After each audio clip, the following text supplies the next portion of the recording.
I hope you are doing well. Today we will talk about how to fix or how to solve the problem of being slow on Messenger app. You will go to settings. In this page,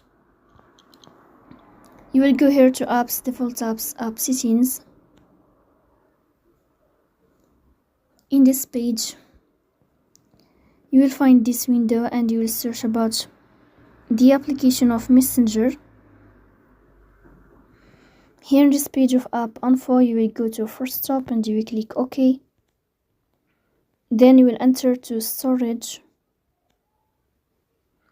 Here you will click on clear cache. In the end, you will turn off your phone and you will wait a moment to restart your phone again to fix that problem. So that's all. Don't forget to support us by like and subscribe. See you next time and thank you for